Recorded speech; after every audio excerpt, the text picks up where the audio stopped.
انت عارف المشكله في ايه؟ مش انك انت عصيت ربنا امبارح او اول امبارح او عصيته النهارده، لا لا لا لا، المشكله ان انت قلبك ما وجعكش بعد المعصيه. المشكله الاكبر من كده كمان انك انت لا توفق لتوبه. عادي جدا اي حد ممكن يعصي ربنا. قال النبي صلى الله عليه وسلم: كل بني ادم خطاء. فاللي يقول لك انا معصوم من الغلط وانا شيخ المشايخ عمري ما غلطت، فتعرف ان هو بيغلط، لان النبي هو اللي قال كده، واحنا نصدق النبي وما نصدقوش. ولكن النبي صلى الله عليه وسلم اللي قال لك كل بني ادم خطاء، هو بنفسه اللي قال لك وخير الخطائين التوابون. وخلي بالك من حاجه في غايه الخطوره، ان رب العالمين بيحب الانسان اللي بيعترف بذنبه.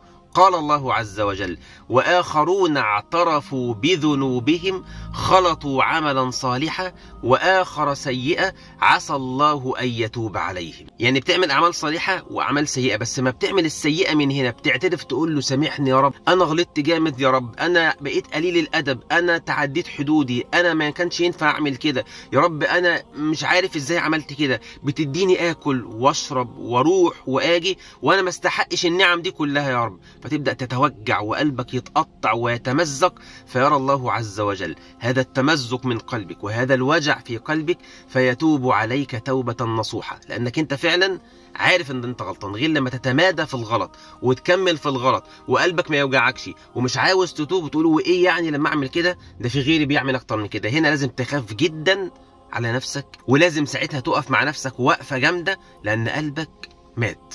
فأنت لازم تصحيه وتفوقه وتقول له فوق، ربنا بيديك. وساعتها لو وجد الله عز وجل من قلبك الصدق تاب الله عز وجل عليك. اللهم تب علينا واغفر لنا وسامحنا واعف عنا واغفر لنا هزلنا وخطأنا وجدنا وعمدنا وكل ذلك عندنا، فأنت الغفور الرحيم، فاقبلنا ولا تخذلنا إنك ولي ذلك والقادر عليه. واسمع الآية الجميلة دي اللي هتفرحك وتفرح قلبك لو انت رجعت لربنا. قال الله عز وجل: إلا من تاب وآمن وعمل عملا صالحا، تبت ورجعت وأكثرت من الأعمال الصالحة واعترفت بذنبك، فأولئك يبدل الله سيئاتهم حسنات وكان الله غفورا رحيما. مش بس ربنا يسامحك ويعفو عنك ويغفر لك، بل يبدل لك السيئات اللي انت عملتها امبارح وأول والسنين اللي فاتت، كل ده تتبدل لحسنات.